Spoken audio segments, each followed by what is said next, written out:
Hello everyone and welcome along to the latest edition of the TII podcast. My name's Craig Dennett and I am here surrounded by experienced podcasters and one new podcaster. We are here to preview the Old Firm game, the third one of the season as Rangers take on Celtic at Ibrox this coming Sunday. I'll introduce everyone first of all on the podcast. Kyran, how are you doing? Welcome back to the podcast. Good, thank you. Good. Looking to make now my preview debut. It was almost like the last one was coming off the bench, and this one I'm in from the start, so happy to be here. Well, I don't think you could have picked a bigger game yet this season, but I'm sure we'll say that a few times over the coming weeks.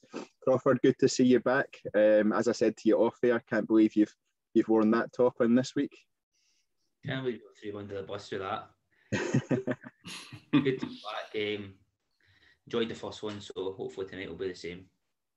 Excellent. And with his very own podcast professional setup, we've got Chris Cherry making his debut on the TII podcast. How you doing, Chris? No bad. First ever podcast, but we've decided to roll the big guns out for the Old Firm game. Hopefully. Hopefully, aye. you just won't be allowed back on if we don't win on Sunday. So take that how you will. So we'll just kick off. We knew April was going to be a big month for Rangers. It got progressively bigger and bigger as the international break approached, and we have loads of great games, but nerve-wracking games as well, I think, coming up over the next few weeks. Kyran, coming to you first of all, as April is approached, and obviously we've had a 2-week international break since we last played against Dundee. How do you feel? Do you feel more confident after this break? Less confident? How are you feeling? I think we were at a stage where the players needed a rest. I know a lot were away in international duty. When you look at the likes of Aaron Ramsey, it was probably a good thing that he maybe get time in the legs and then a rest the other night, which maybe hints at him starting at the weekend. But I think the break came at a good time. The players started to look like they were a bit spent and needed that small time off. So yeah, and I'm looking forward to getting going again. Massive month. So we'll have a big game. So no doubt everybody's looking forward to it. Yeah, Chris, would you agree with Kyran in terms of looking forward to it? Do you have any nerves heading into it? Is it good nerves, perhaps? The only nerve I've got is the 2-week break. We don't seem to do well when we've had a wee bit of a break, but with the games coming thick and fast, I think that's where we're best, when they're coming every couple of days. So every game's a cup final now to the end of the season, so hopefully we can just kick on now. Yeah, Crawford, just touching on the month as a whole, before we start looking ahead to the Celtic game specifically. We've got a chance for this to be a monumental month in our season, but there's also the chance it could be a disastrous month in our season. I tend to think that we'll land somewhere in the middle of the two. How do you feel heading into the month? Don't think we've had as big a month since we last got to the UEFA Cup final in 2008. I think it's massive.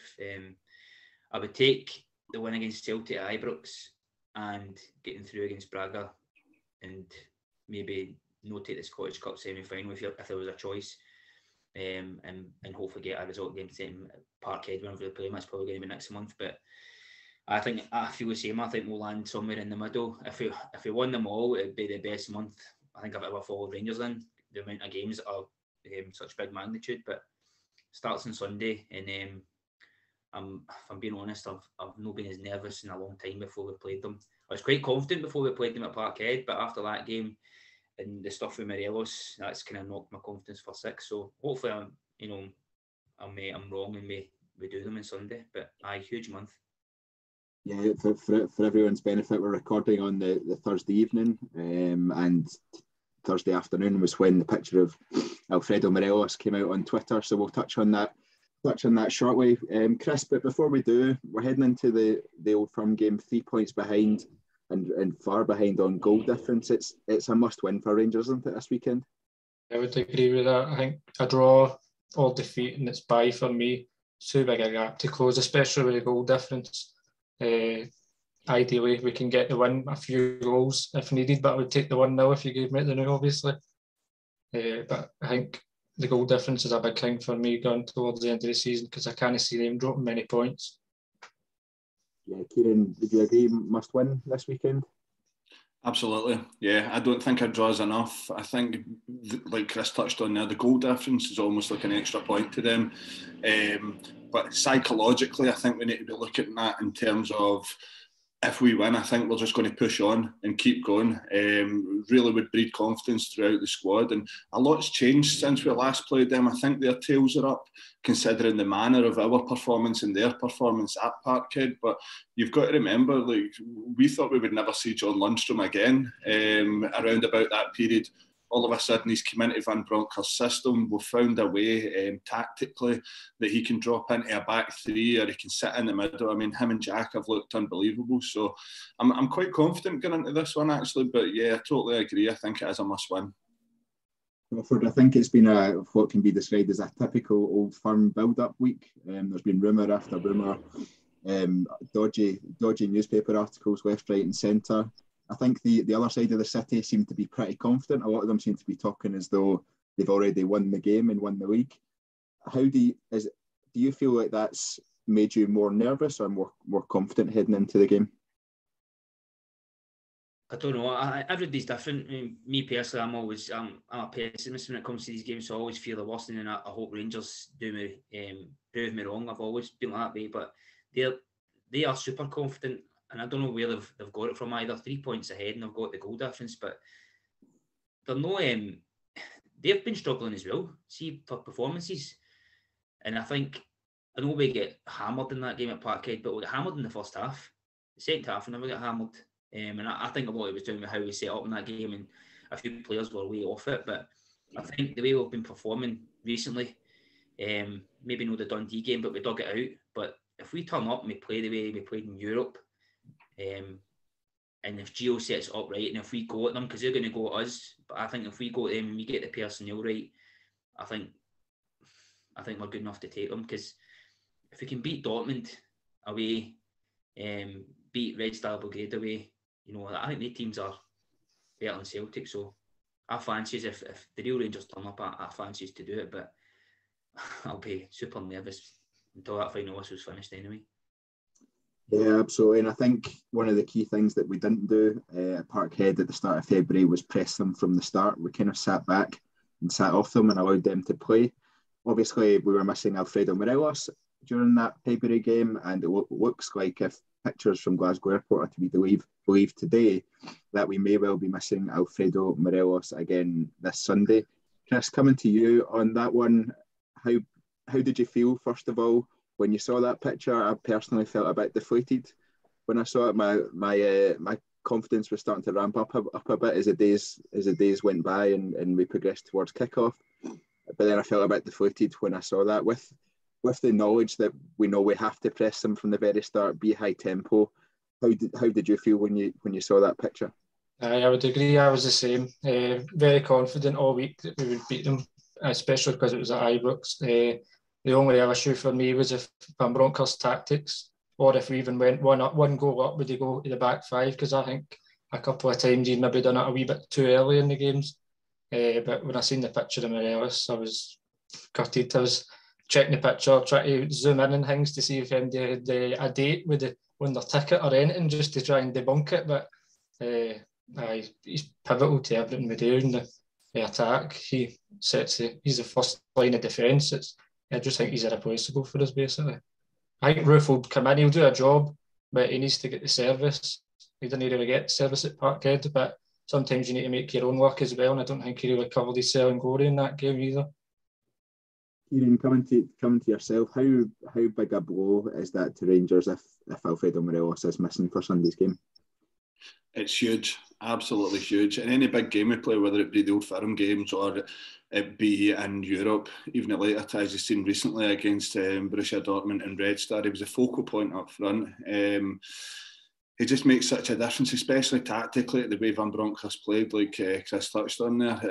Playing one through the middle, he's a guy that can really lead the line.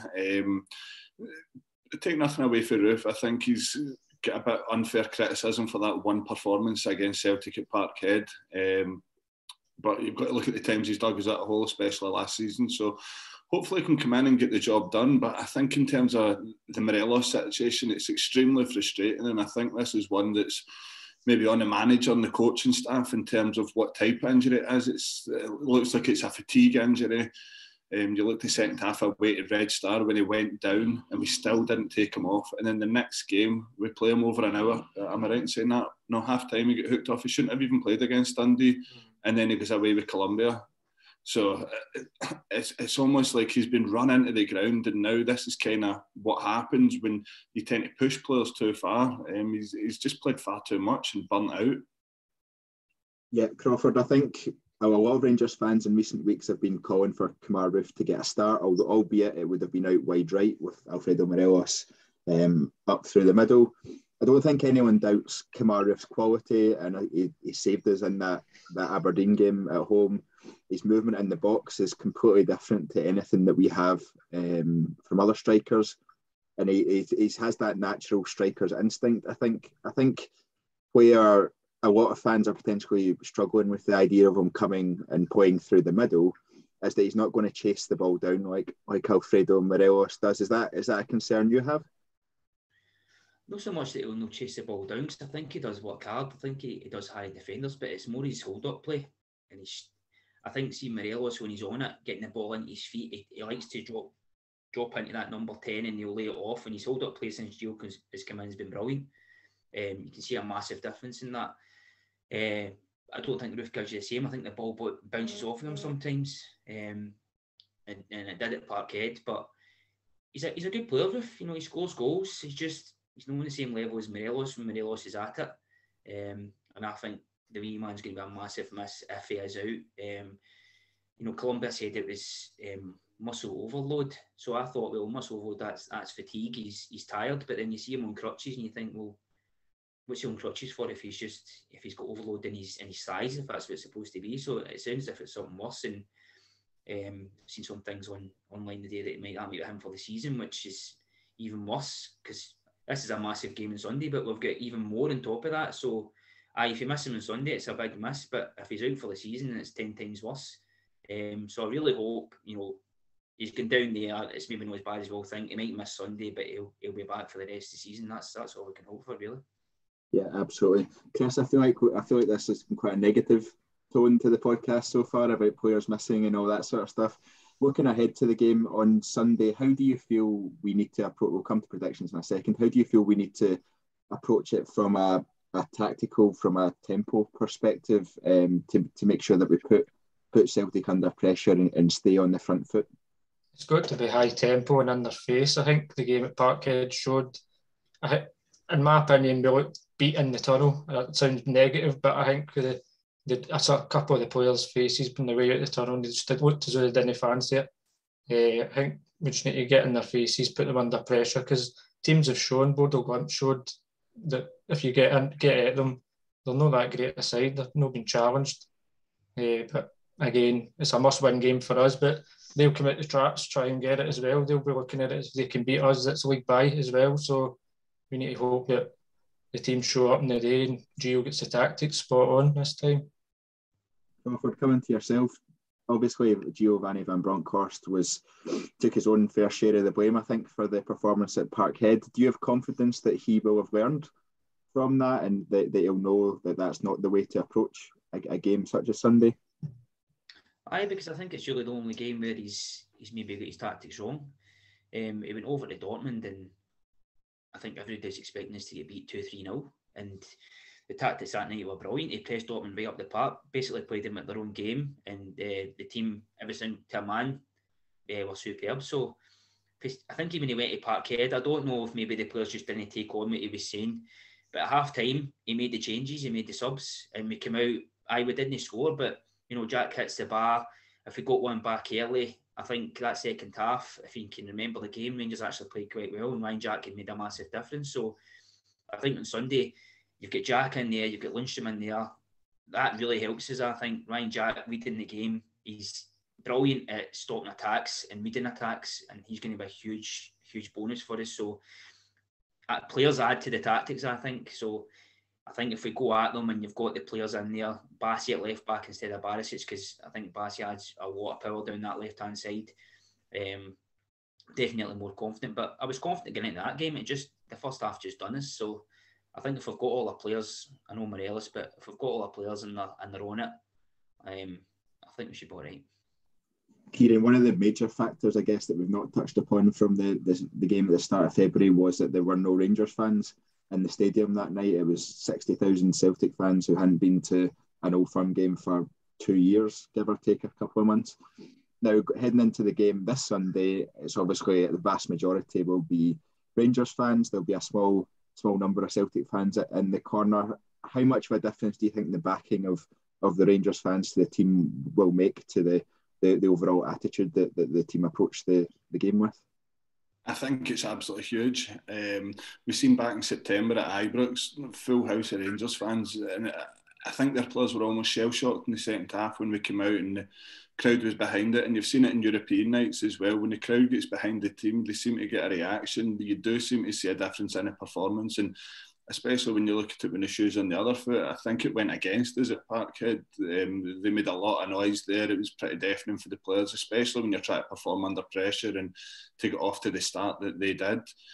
But I think the fans know at Ibrox how big this is for us and how much we need to get behind the team. And I think especially with the news coming today, which we'll touch on later, with the friendly in Australia being cancelled, I think the fans will start to come together again as opposed to protesting, that we need to get behind the team and it's all about what happens on the park now and nothing to do with the boardroom. We really need to get behind the team. Yeah, I'd have to agree with that. Now, let's start looking ahead to sort of team line predictions. Crawford, I'm going to start with yourself. So I imagine, and please anyone jump in and correct me if I'm wrong, we've probably got the same back five in our heads, with Al McGregor in goals, James Tavernier right back, Connor Goldson and Leon Balogun as centre half, and then Calvin Bassey at left back. I think Philip Hollander, as much we all love him and he's performed in these games in the past, he looked well off the pace against Dundee, and I wouldn't feel confident him coming into a game of this magnitude at this stage of his recovery. So I think really the discussions around midfield and the front three. Crawford, how do you see us lining up with that midfield start off and then obviously the forward three? Jacob Lundstrom, 100%. And then it's a choice between Kamara. I think he likes playing Kamara more advanced. So I think probably him. And then the big decision, well, Kent obviously is going to play. It's either Morelos or Rufa, I think, for me up front. And then I think the big decision's on the right, whether he goes with Ramsey or Aribo. I think he'll go for Aribo, if I'm being honest. I think a lot of fans think Aribo should maybe sit this one out and go with Ramsey, but it all comes down to, I think, how Ramsey's returned for Wales. He was holding his hamstring at the end of the game against Austria, and then obviously never played any part in the second one. And well, that's just because he just wanted to give him a rest, I don't know. But I think he'll go with Aribo, and you might see Ramsey come off the bench. Either that or he'll play Ramsey instead of Kamara, and he'll go really attacking and have both Ramsey and Aribo in the team, which I would love to see, because then it shows he's really going for it. But then Ramsey's a great option to come off the bench if he's not starting. So I would love to see the two of them, Aribo and Ramsey and Kent, across the front with whoever up front. I'd love to see that, but it might just not plumb for that attacking. I think for me, I was at the Dundee game, and obviously Ramsey started out right. In that game, I felt he drifted inside too much, and he just wanted to occupy that number 10 role, and he kind of got in Scott Arfield's way quite a lot of the time. So I think starting him out wide right isn't an option. I think he's probably my preferred pick for that number 10 role and behind the strikers. I think Chris, given if that is to be the case, that if Ramsey were to sit in that number 10 role, Alfredo Morelos, I know the press conference is happening on Friday afternoon as we record this, so we don't know the exact state of Alfredo Morelos' fitness, but I'm taking it as Alfredo Morelos is pretty much not going to play on Sunday. So with Kamar Roof up front and his movement in the box, do you think we need pace down both sides, or do you think there's space for Joe Aribo and his trickery on one side with Ryan Kent's pace on the other? Well, I had my team picked all week with Morelos in mind. Aribo didn't make the 11 for me, but his injury now, I think we do need pace round about. everyone about Roof, but I wouldn't trust the likes of Sakala for the game, I don't think. I would have Ramsey. He has to start for me if he's fit, definitely. He would be in the 10 role for me. And it was going to be Roof on the right with Morelos up front, but if it's the other way about, I think Ramsey and Roof could work well together because they're both kind of intelligent players and make good runs in that. So Aribo would be on the right for me if I was pushed, but I'm hoping Morelos does make it. I think we all are. I'm probably on the pessimistic side, but I think that's just to protect myself more than anything from being gutted on the Sunday morning. So, Kyran, just coming to yourself, you've heard what the other guys have said. Are you in agreement with them, or do you think there'll be a bit more pace, someone like Sakala down the right-hand side? I don't personally see Sakala starting. I like him coming off the bench as an impact sub, but it's one of the ones. I think against Motherwell, he started first 15, 20 minutes, looked great, got his goal, and then completely fell out of the game. But it seems to be, like Crawford touched on, the second half at Dundee, talking about Ramsey, bringing Sakala on, you really don't know what to expect with him at times. He's a Pandora's box that it causes problems. We sit here and say we don't know what to expect with him, but God knows what the defenders playing against him must think. It's like, so he is a threat, but I think he's more of a threat coming off the bench, and he should be used more like that.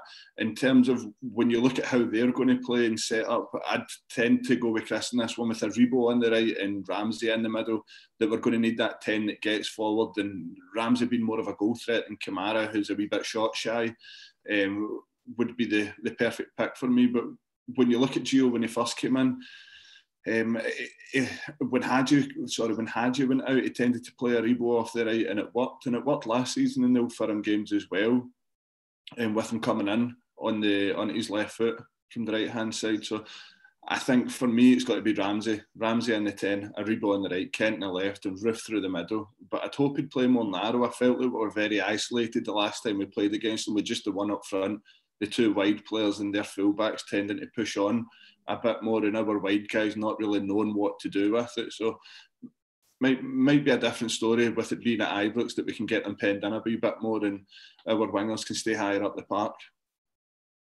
Yeah, Kyran, just sticking with yourself on, and I just want to touch on Joe Aribo. Since he's come back from the African Cup of Nations, he's not been himself, or certainly the Joe Aribo that we saw pre-Christmas and pre-African Cup of Nations. I know a lot of Rangers fans have confidence that, well, he's going to come back into form at some point. Is he done enough, do you think, since he's come back from the African Cup of Nations to merit that starting spot on Sunday, or do you think he's on the edge of it? He could be on the bench, he could be in there? Nah, I tend to sit on the side of you'd be crazy not to start Joe Aribo. Pre-AFCON, he was arguably player of the year. He was sailing to it. Post-AFCON, he's maybe not been the same, but like I touched on earlier, I think he's another one that comes down to fatigue, that he's maybe not had the rest that he deserved, and he's one that's went on international duty midway through the season, and it was missed in that period. So I think you'd be crazy not to start him. He's a big player, probably our best player technically with the ball in at his feet. He'd make it stick out on that side, and he puts in a power of work. And not just that, I think one of the guys spoke about it in the chat earlier, that from set pieces, he's always a threat. It goes under the radar how good he is in the air. You look at how many goals we've scored from corner kicks with his flick-ons at the front post, and sometimes him even getting on the end of it to score. He's a very big threat for set pieces, so he needs to be in there for me. Crawford, come to you. Just one last question on the lineup side of things. I think obviously in Old Firm games in the past, we've seen some surprises. Some left field selections, I think it's fair to say. I think we were talking in a group chat earlier about lineups, and someone mentioned Jamie Ness, obviously, when he started his. Do you see any surprises coming in? Someone like Alex Lowry, for example, or do you think that's something that Van Bronckhorst will try and avoid? No, I don't think I see anybody coming in. I wouldn't mind if Lowry came in, because the boy I think's an absolute star. I seen him at the Old Firm B game, and he was head and shoulders above Emdale in that park, and he's done great since he has had his three cameos in the first team. So it wouldn't really bother me if he went in. He'll not start, but I wouldn't be too phased. But the only one I could possibly see up left field is Sakala. I wouldn't start him. I'm not his biggest fan, if I'm being honest. I think the ball just bounces off him all the time, but he does cause mayhem. As Kyran said, he's he's a headless chicken, just runs about, and I don't think his own teammates know what he's doing half the time. But that's the only one I can maybe see him chucking in just for his pace, maybe try and occupy whoever they've got at left back, and to help out Tavernier. But no, I think the teams we've all kind of touched on, I think that's what he's going to go with. I think that'll be it. Yeah, no, I think, to be fair, I think we've probably covered all potential options there with our four kind of lineups. Just looking ahead to score predictions and that side of things, Chris, I'm going to start with yourself. You can set the bar, and everyone else can see if they agree with you or not. How do you see the game panning out on Sunday in terms of scoreline? I was more confident with Morelos, but I'll stick with 2-1 Rangers still. I think we'll concede, but I think we'll win. Yeah, I tend to agree. I think we might concede as well, just going by how our defence has played since after the winter break. Crawford, coming to yourself next. How do you see it? How do you see it going on Sunday? Oh, I think it's going to be hundreds of goals. I think it'll be 3-2, 4-2 Rangers. It's going to be... The two of them are just going to go at each other. I heard Barry Ferguson talking about it, and I think he's spot on. I think the two of them are desperate for the win, so it's just going to be all out, and both teams are no great at set pieces either, defending them. So either 3-2 or 4-2 Rangers, I think. No, I'm not sure I can handle a game like that. And this Sunday. No, does anybody want to buy my ticket if that's the case? Because I can't watch it. Are you going with the sort of safer kind of game that Chris had? Or are you going with a bit of a mental one like Crawford? Oh, I'm going with Crawford. We're going blockbuster here. It's 3-2 Rangers, 5-2. Let's go 5-2. This is going to get played over and over when we get scudded. Nah, I'm thinking loads of goals and loads of cards. Actually, I'm thinking it's going to be a bit of a powder keg. There's a lot on the line for both teams here, and yeah, goals and cards. Yeah, well, there you go. If anyone's sticking a coupon on Sunday, follow Kyran's advice and give him a wee percentage of what you win as well. So. I wouldn't advise that. So I think I'm going to go with you. I think 2-1 is the scoreline. I think the chances of us how many times have we scored 5 in a game this season? To be fair, how many times have we scored more than 2 in a game this season? I think 2-1 seems like a sensible score to me. Well, hopefully we're all right. We've all predicted the Rangers win, so as long as one of us is right, then we're absolutely fine. So hopefully we'll finish Sunday leveling points at the top, albeit probably behind still on goal difference, with a really exciting run-in for the rest of the season. Before we finish up, guys, I just wanted to touch on some news that came out this afternoon. As I said earlier, we were recording on the Thursday evening. Rangers have withdrawn from the Sydney Super Cup. In my opinion, long overdue announcement. Obviously, I understood that the club had to try and find a way out without succumbing to loads of charges and compensation and that side of things. Kyran, I'm just going to come to you first for your views on that thing. Were you in the same camp as myself? It's the right thing to do? Absolutely, I think it is the right thing to do. You looked at the fan pressure and the protests, and I think it was just getting to the stage it was getting on everybody's nerves. Like the protest, there was 2 camps with that, where folk were just like, right, come on, you've taken it too far now. With the other side of the camp, we're in a case of it needs to be done. The board need to change their decision, but I'm glad they've got out of it, and hopefully we can all come together and move on, especially the timing to announce it today, that we were all a wee bit down seeing the pictures of Morelos and stuff, but now that kind of picks things back up again and hopefully galvanises the support. Crawford, how do you feel about the announcement and how the board went about it and the length of time it took, and also the bringing it into the protests, which I'm sure everyone is happy about? I'm glad they've pulled out of it. If I'm being honest, I don't think they wanted to pull out of it. I think there's a lot of people in that board that are quite pig-headed. Maybe don't have Rangers connections, so they see it from a purely commercial point of view, and they thought it's a bit of money for the club. And I do get that. In any other circumstances, I would have agreed with it, but I don't think Rangers should be anywhere near a friendly with Celtic ever, for various reasons. So I was delighted that they pulled out of it. I just think it was marketed terribly. We're basically just going down there to be a sideshow and add-on. I've got more other reasons why I don't think we should be in it with them either. So I'm delighted we're out of it. I think the club's got a real wake-up call. the disconnect with the fans was starting to get worse. You've seen the protests at Dundee, and that couldn't go on with the month we've got coming up in the end of the season. It's far too much arguing and infighting between various factions in the club. It's not going to help the players and the manager, so it all needs to stop. They can pick it up at the end of the season if they want. You know, Dave King and the board and whoever, they can fight it amongst themselves at the end of the season. But from now until, you know, that last ball's kicked, they all need to shut up and just get behind the team and let's see how far we can go in all the competitions. Yeah, Chris, just coming to yourself, I don't think the board were ever going to give credit to the fans for being the reason behind the cancellation. I don't think they could, from a legal standpoint, if I'm being honest, in terms of not paying compensation to the Sydney Super Cup. But I don't think they would want to give that credit to the fans either, just from a future perspective, in terms of if the fans didn't like anything and going forward, they would just protest at every potential opportunity. Do you see it as a win for the fans? It's definitely a win for the fans, but if I'm being honest, I thought they would have dragged it out a bit longer before they found a loophole to get out it. So it was welcome news when it came today, because especially with the Old Firm coming up, I think it's a perfect time for it to be announced, because I was reading things about maybe protests during the Old Firm game for maximum exposure, and it just didn't sit right with me that may be happening in such a big game. So at least we're out it, and it's welcome news. Yeah, absolutely. And just onto the final point on the Super Cup side of things, let's make it the second last point. Kyran, what do you think the board have to do, or how can the board make strides now to try and repair that relationship with fans? It was a relationship that up until we won 55, it seemed to all be going swimmingly since we took over, and since we've won that title, it seems to have been quite a fractious relationship. How do you think the board can start to take steps towards repairing that? I think they can look to.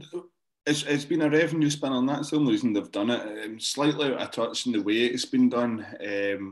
Like I think it was Crawford said, guys on the board who aren't generally Rangers fans and maybe overlooked that we would go in and do this sort of business with Celtic when we absolutely would not, or we should not, put it that way. In terms of where we go from here, I think we need to bring something into place that would cover that sort of deficit that we were going to make that money.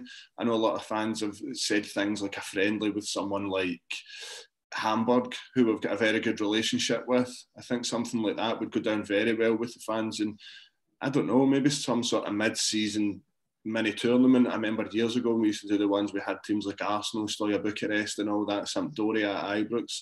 Something like that would work. But in terms of the board's relationship with the fans, I don't know, I hope it can be repaired, because for all the bad that they've done in terms of this Sydney Super Cup, they have done a lot of good in terms of bringing in commercial partnerships, the sponsorship deals and stuff like that. We're leagues and miles ahead of where we were, say, 4 or 5 years ago, that we are becoming a modern elite football club. And this is the type of thing, not so much a tournament with your nearest rivals, but these are the type of things that you need to enter in. But maybe it doesn't go down so well in the Scottish market as it does the EPL. Yeah, I'd have to agree with that. Chris, coming to yourself, what steps do you think the board should take going forward towards the end of this season, but probably more likely from the summer onwards? I think there needs to be more fan engagement with them. Like, they're just so out of touch, they've shown the last couple of weeks. They're just, I don't know, as Kyran said, I think on the board they're no Rangers men, so they just don't, like, Bisgrove's doing his job, bringing sponsors and that, and there's no quarrel with that, but I think they need to have somebody on the board with a bit of common sense. Yeah. They could start by buying the Union Bears tennis balls back after them for Sunday as well. Yeah, I imagine they were potentially a bit more creative than tennis balls this time, but I guess we'll never find out, and I'm glad that we'll never find out what they had in store. Crawford, Kyran touched on some potential options for replacing that revenue stream as such. Do you see a friendly tournament of some kind as the best way to do that? Obviously not one that doesn't include Celtic. I think out of our players and out of our current squad, I think there are only 3 players currently playing for their country that will be at the World Cup. So the vast majority of our first team will be at Ibrox or at Auchenhowie. They'll be at Auchenhowie for the best part of 6 weeks with no games to play. Do you think a friendly tournament or something along those lines will be beneficial? Aye. Should go to Nigeria. You can see Nigerian players. Country's got a massive population. Go there and play some friendlies. And, you know, Celtic would do that with Japan. But no, in all seriousness, Rangers could go anywhere and sell out a stadium, especially down south. So I'd love to go and play somebody like Chelsea or West Ham or something down south. I think we'd take a massive support down, fill out a stadium, no bother. And we might get an opportunity to do that, you know, because other clubs, maybe mid-table EPL clubs, might want to have a wee tournament and keep their players fresh. So I think there'll be other opportunities for Rangers. A club our size are going to get invited to things, and maybe we could do something ourselves. There's loads of opportunities to replace the income for going down to Australia. So delighted that it's gone, and the board can maybe look at doing something to try and repay the fans for the mistake they made. Yeah, to be fair, having seen the scenes in Nigeria after they didn't qualify for the World Cup, I'm pretty sure I'd choose to avoid that one going forward. But I do like the idea of a friendly against some bigger teams. Obviously, the larger names in the world are going to have international players away playing at the World Cup, so it's finding that balance of quality versus status, I guess. But all that's left for me to do now is say thank you very much to you all, to Kyran, to Crawford, to Chris. Thank you very much for joining us on this preview edition of the TII podcast. We're all looking forward to Rangers versus Celtic on Sunday, and here's hoping for 3 big points for Rangers at Ibrox. All that's left for me to do is to thank you all for listening and to ask you to subscribe to the TII YouTube channel, and don't forget to turn on the notifications so you get an email every time we release a brand new podcast. Until next time, goodbye.